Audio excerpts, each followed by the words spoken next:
Hello guys, कैसे हैं आप लोग। दूसरा एक्सप्लेनेशन क्या है? दूसरा एक्सप्लेनेशन ये बोलता है कि कोई भी कोर्ट ने डिसीजन दे दिया है, फिर उसके डिसीजन पे अपील एग्जिस्ट करता है चाहे ना करता हो, वो डिसाइडिंग फैक्टर नहीं होगा किसी कोर्ट के कॉम्पिटेंसी का। तो यही बात यहाँ पे लिखा गया है कि whether the right of appeal against the decision of the court which decided the former suit exist और not is not determining factor of the competency of court. तो इसका मतलब क्या है कि कोई भी कोर्ट जो पहले किसी केस को डिसाइड कर चुका है और उसके डिसीजन पे अपील एग्जिस्ट कर रहा हो या ना कर रहा हो, वो डिटर्मिनेशन फैक्टर नहीं होगा कि वो कोर्ट कॉम्पिटेंट है कि नहीं है। अगर उस पर अपील एग्जिस्ट ना भी कर रहा हो तो वो कोर्ट कॉम्पिटेंट हो सकता है। तो यही बात एक्सप्लेनेशन 2 में लिखा गया है। अब एक्सप्लेनेशन 8 पे आते हैं। एक्सप्लेनेशन 8 को अच्छे से समझने के लिए एक एग्जाम्पल लेते हैं। मान लेते हैं एक सूट फाइल हुआ होगा 2004 में, ठीक है। ए ने बी के खिलाफ एक सूट फाइल किया, ठीक है, प्रॉपर्टी से रिलेटेड, और उस प्रॉपर्टी का वैल्यू था कितना, 2 लाख।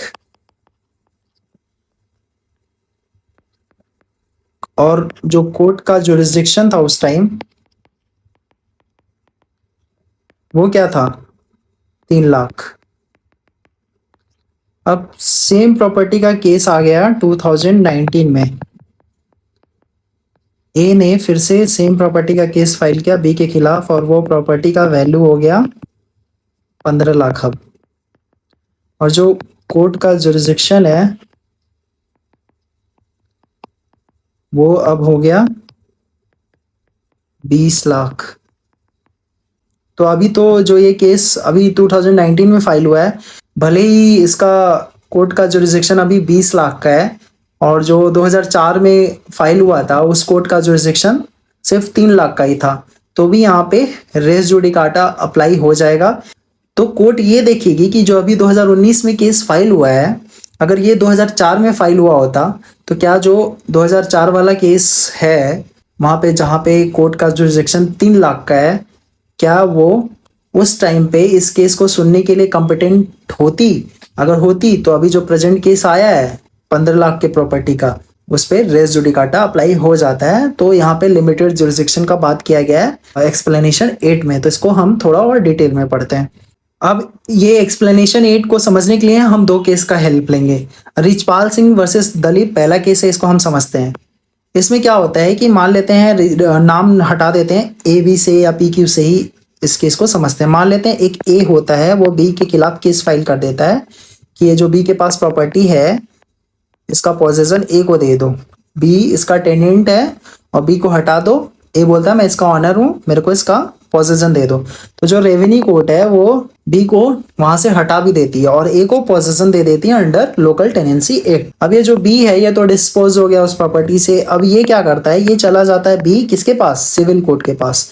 सिविल कोर्ट के पास जाके ये बोलता है, बी क्या बोलता है, ये जो प्रॉपर्टी है जिससे मेरे को डिस्पोजेस्ट किया गया है उसका मैं टेनेंट नहीं हूँ, उसका मैं मॉर्टगेजी हूँ, तो उसका पोजेशन मेरे पास होना चाहिए।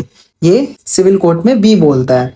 अब ये देखेगा जो कोर्ट है वो ये देखेगा कि जो बी मेरे पास केस लेके आया इस पे रेस जुडिकाटा अप्लाई होगा कि नहीं होगा, क्योंकि ये यहाँ पे बी के पास जो प्रॉपर्टी था उसको ए को दे दिया गया है, रेवेन्यू कोर्ट ने तो डिसीजन दे दिया है। तो सिविल कोर्ट ये बोलता है कि यहाँ पे रेस जुडिकाटा अप्लाई हो जाएगा। तो ये जब अपील में जाता है सुप्रीम कोर्ट के पास तो सुप्रीम कोर्ट ये बोलता है कि नहीं, इस केस में रेस जुडिकाटा अप्लाई नहीं होगा। क्यों? क्योंकि रेवेन्यू कोर्ट के पास पावर ही नहीं है डिसाइड करने का कि वो जो प्रॉपर्टी है वो टेनेंसी से रिलेटेड है या मॉर्टगेजी से रिलेटेड है। रेवेन्यू कोर्ट सिर्फ टेनेंसी रिलेटेड मैटर में घुस सकता, वो मॉर्टगेजी रिलेटेड मैटर में नहीं घुस सकता। उसके पास मॉर्टगेजी रिलेटेड मैटर में घुसने का पावर नहीं है। तो रेवेन्यू कोर्ट के पास तो इस बात का पावर ही नहीं है। तो यहाँ पे रेस जुडिकाटा अप्लाई नहीं होगा क्योंकि जो पहला वाला केस था वो टेनेंसी का है और जो दूसरा वाला केस है मॉर्टगेजी का है। और रेवेन्यू कोर्ट जो है दूसरे वाले केस में कंपिटेंट ही नहीं है। वहां पे रेवेन्यू कोर्ट डिसाइड ही नहीं कर सकती कि मॉर्टगेजी है कि नहीं है, उसके पास पावर ही नहीं है मॉर्टगेजी से रिलेटेड मैटर डील करने का। तो सुप्रीम कोर्ट बोलती है नहीं, यहाँ पे रेस जुडिकाटा अप्लाई नहीं होगा। तो यही बात इस रिचपाल सिंह वर्सेस दलीप में बोला गया है कि डिक्री फॉर एजमेंट पास होता है रेवेन्यू कोर्ट के द्वारा लोकल टेनेंसी एक्ट के अंदर। फिर जो डिस्पोज पर्सन है वो सूट फाइल करता है सिविल कोर्ट में कि इसका जो पोजीशन है वो उसके पास होना चाहिए क्योंकि वो मॉर्टगेजी है, वो टेनेंट नहीं है।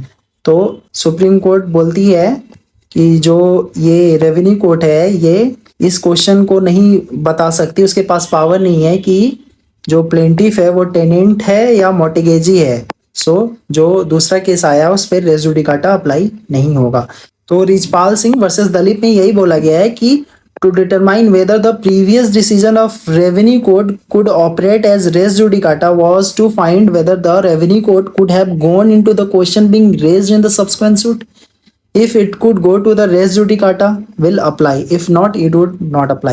तो यही इसमें बोला गया है कि अगर रेवेन्यू कोर्ट जो दूसरा वाला केस फाइल हुआ है, जो उसमें क्वेश्चंस रेज्ड हुआ है, अगर रेवेन्यू कोर्ट उस क्वेश्चन को सुनने के लिए कॉम्पिटेंट है तो वहां पे रेस जुडिकाटा अप्लाई हो जाएगा। अगर रेवेन्यू कोर्ट दूसरे केस के क्वेश्चन को सुनने के लिए कॉम्पिटेंट नहीं है तो वहां रेस जुडिकाटा अप्लाई नहीं होगा। यह रिचपाल सिंह वर्सेस दलीप में बोला गया है। एक और केस देखते हैं एक्सप्लेनेशन 8 से रिलेटेड। क्या है ये केस? गनन वेलन वर्सेस स्टेट। आपको जो भी प्रोनाउंसिएशन करना हो आप कर सकते हैं। तो इसमें क्या है कि प्राइज विनिंग टिकट का एक होल्डर रहता है, मतलब लॉटरी टिकट जीत चुका रहता है। अब ये प्रोसिक्यूटेड कर दिया जाता है। क्यों? बोला जाता है कि इसके पास जो टिकट है वो इस टिकट का इसने फॉर्जरी किया हुआ है, ठीक है, ये फेक टिकट बना लिया है। अब जो क्रिमिनल कोर्ट में ये केस आता है वो उसको एक्विट कर देती है, बोलती है नहीं ये जो टिकट है वो फॉर्ज नहीं है, वो ओरिजिनल है। अब कुछ टाइम के बाद जो ये लॉटरी विनर का जो टिकट है ये क्या करता है, ये पिटिशन फाइल करता है कि जो भी उसका प्राइस था उस टिकट का उसको मिला नहीं है, वो मतलब लॉटरी टिकट का जो भी अमाउंट था, विनिंग अमाउंट था, उसको नहीं मिला। वो विनिंग अमाउंट को क्लेम करने के लिए दूसरा पिटिशन फाइल करता है सिविल कोर्ट में। अब इसमें कोर्ट ये देखती है कि जो इशू था, issue was whether the decision of the criminal court was conclusive in respect of the genuineness of ticket. एक पहला इशू आता है। तो इसमें जो पहला इशू आता है ये बोला जाता है कि जो क्रिमिनल कोर्ट ने डिसीजन दिया था कि ये टिकट जेन्युइन है कि नहीं है, क्या वो कंक्लूसिव होगा इस केस में। फिर ये जो प्रेजेंट पिटिशन जो फाइल हुआ है सिविल कोर्ट में, इसमें कोर्ट ये डिसाइड करती है कि जो क्रिमिनल कोर्ट ने डिसीजन दिया था कि ये टिकट जेन्युइन है, फॉर्जरी नहीं हुआ है इस टिकट का, वो बाइंडिंग होगा, उस पर अब हम बात नहीं करेंगे और इसको अपना अमाउंट दे दिया जाए। हम इस पे अब बात नहीं करेंगे, यहाँ पे रेस जुडिकाटा लग जाएगा। किस मैटर से रिलेटेड कि इसका टिकट ओरिजिनल है या फेक है, तो यहाँ रेस जुडिकाटा अप्लाई हो जाएगा। दो, जो क्रिमिनल कोर्ट है उसका लिमिटेड जुरिस्डिक्शन है, वो उसका बस जुरिस्डिक्शन क्या है, वहां पे उसका बस जुरिस्डिक्शन ये है कि टिकट का फॉर्जरी हुआ है कि नहीं हुआ देखना, और जो लॉटरी टिकट विनर है उसको पनिशमेंट देना। बट जो उसका प्राइस अमाउंट था क्रिमिनल कोर्ट उस पर डिसीजन नहीं दे सकती। बट फिर भी यहाँ पे केस आता है तो कोर्ट ये बोलती है कि जो क्रिमिनल कोर्ट ने डिसीजन दिया है इसके टिकट का जेन्युइन होने का, वो यहाँ अप्लीकेबल होगा, इस पर रेस जुडिकाटा लग जाएगा। तो यही बात एक्सप्लेनेशन 8 में बोला गया है। तो एक्सप्लेनेशन 8 को हमने समझा केसेस से, रेवेन्यू और लॉटरी टिकट वाले केसेस से, और उसके बाद एग्जांपल से समझा वो प्रॉपर्टी का जो वैल्यू था पहले 2004 में कुछ और था, 2019 में और हो गया कुछ। तो इन सारे एग्जांपल और केसेस से हमने एक्सप्लेनेशन 8 को समझा। अब एक्सप्लेनेशन 8 के बैरेक्ट को हम थोड़ा पढ़ते हैं क्या लिखा हुआ है इसमें। An issue heard and finally decided by court of limited jurisdiction competent to decide such issues shall operate as res judicata in a subsequent suit। इसमें ये बोलना चाहता है कि कोई भी लिमिटेड जुरिस्डिक्शन का कोई कोर्ट है, उसके द्वारा अगर कोई इशू डिसाइड हो चुका है और वो कोर्ट लिमिटेड जुरिस्डिक्शन का जो भी कोर्ट है जिसने उस इशू पे डिसीजन अपना दिया, अगर वो लिमिटेड जुरिस्डिक्शन वाला कोर्ट उस इशू को सुनने में कॉम्पिटेंट है तो उसके डिसीजन पे रेस जुडिकाटा लग जाएगा अगर वो सिमिलर इशू किसी सब्सिक्वेंट सूट में पाया जाता है तो। अब इसके आगे क्या लिखा है, despite the fact that such court of limited jurisdiction was not competent to try such subsequent suit और the suit in which such issue has been substantially raised. तो इसमें आगे ये बोलता है कि उसके जो भी लिमिटेड कोर्ट का जुरिस्डिक्शन ने अगर किसी इशू पे डिसीजन दिया है तो उस पर रेस जुडिकाटा लग जाएगा सब्सिक्वेंट सूट में, इवन वो जो कोर्ट ऑफ लिमिटेड जुरिस्डिक्शन है वो सब्सिक्वेंट सूट को सुनने में अगर कॉम्पिटेंट नहीं भी है, अगर पूरे सूट को वो सुनने में कॉम्पिटेंट नहीं है और पूरे सूट में कोई भी एक इशू है उसको सुनने में वो कॉम्पिटेंट नहीं है, बट जो कोर्ट ऑफ लिमिटेड जुरिस्डिक्शन ने जो किसी इशू पे पर्टिकुलर इशू पे अपना डिसीजन दिया अगर वो इशू को सुनने में कॉम्पिटेंट है वो, तो वहाँ पे जो इशू पे डिसीजन दिया गया उस पर रेस जुडिकाटा लग जाएगा सब्सिक्वेंट सूट में। जैसे कि मैंने आपको एग्जांपल दिया लॉटरी टिकट वाला, उसमें क्या था, जो क्रिमिनल कोर्ट था वो ये बताने में कॉम्पिटेंट था कि जो लॉटरी टिकट है वो जेन्युइन है या फेक है, बट जो क्रिमिनल कोर्ट है वो इसमें कॉम्पिटेंट नहीं है कि जो पिटिशनर ने, जो विनर ने, जो लॉटरी टिकट विनर ने सूट फाइल किया था और जो भी उसको प्राइज़ नहीं मिला था, अमाउंट मनी जो उसने जीता था लॉटरी टिकट से, जो उसको प्राइज़ नहीं मिला था, उसके लिए उसने सूट फाइल किया था। बट जो क्रिमिनल कोर्ट है वो उसको अमाउंट प्राइस दिलवाने में कॉम्पिटेंट नहीं है, वो सिविल कोर्ट का काम है। फिर भी सिविल कोर्ट क्या करती है, उसके डिसीजन पे रेस जुडिकाटा लगा देती है क्रिमिनल कोर्ट के डिसीजन पे। किस डिसीजन पे? कि जो उसने बताया था कि ये जो लॉटरी टिकट है उस बंदे का वो रियल है, उसको फॉर्जरी नहीं किया गया है। तो यही बात एक्सप्लेनेशन 8 में बोला गया है कि कोई भी लिमिटेड जुरिडिक्शन का कोई कोर्ट है और उसने किसी इशू पे डिसीजन दे दिया और वो उस इशू को सुनने में कॉम्पिटेंट है, तो उसके डिसीजन पे, उस इशू पे जो भी डिसीजन आया है उस लिमिटेड जुरिडिक्शन के कोर्ट का, उस पर रेस जुडिकाटा लग जाएगा सब्सिक्वेंट सूट में।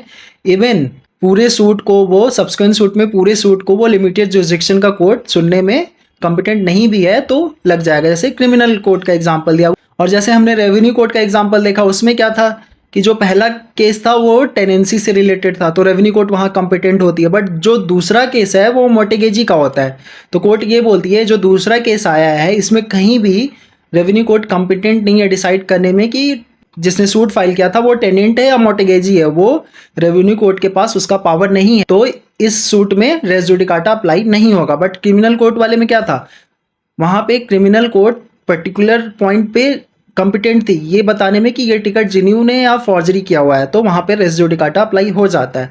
अब एग्जांपल देखते हैं कुछ।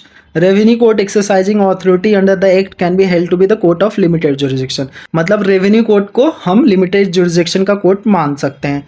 फिर उसके बाद क्या है, सरस्वती वर्सेस मुथु कुमार स्वामी का केस है। इसमें क्या है, decision by revenue court on the issue which are within its competent will certainly operate as res judicata in the view of explanation 8 of section 11 of CPC. तो इसमें यही बोला गया है कि अगर रेवेन्यू कोर्ट कोई पर्टिकुलर इशू पे डिसीजन देती है और उसके डिसीजन पे रेस जुडिकाटा लग जाएगा सब्सिक्वेंट सूट में, अगर वो उस इशू को डिसाइड करने में, उस पर्टिकुलर इशू को डिसाइड करने में कॉम्पिटेंट है। भले वो पूरे सूट को डिसाइड करने में कॉम्पिटेंट नहीं है, बट वो पर्टिकुलर इशू को डिसाइड करने में कॉम्पिटेंट है। जैसे कि मान लेते हैं हमने वो रेवेन्यू वाला एग्जाम्पल देखा, उसमें मोर्टगेजी का दोबारा से केस लेके चला गया था। अगर वहीं वो टेनेंसी से रिलेटेड केस लेके जाता तो रेवेन्यू कोर्ट वहाँ कॉम्पिटेंट हो जाती कि वो टेनेंसी वाला मैटर देखने में, तो वहाँ पे उसका रेस जुडिकाटा लग गया होता। बट वो मोर्टगेजी का केस लेके गया तो रेवेन्यू कोर्ट वहाँ पे तो कॉम्पिटेंट ही नहीं है। हाँ, उसकी जगह पे अगर टेनेंसी का केस लेके गया होता तो वहाँ पे रेस जुडिकाटा लग गया होता। तो यही बात सरस्वती वर्सेस मुथु कुमार स्वामी में बोला गया है। तो आई होप आपको बहुत अच्छे से समझ में आया होगा ये लेक्चर। तो ऐसे ही आप डिटेल लेक्चर देखने के लिए आप मेरे YouTube चैनल विधिशाला को सब्सक्राइब कर सकते हैं, शेयर कर सकते हैं, लाइक कर सकते हैं। और अगर बाई चांस अगर आपको YouTube पे देखने का मन नहीं है इस लेक्चर को, तो आप मेरे ई लर्निंग प्लेटफॉर्म www.vidhisala.co.in पे भी जाके ये CPC कोर्स में जाके इस लेक्चर को एक्सेस कर सकते हैं। Thank you very much.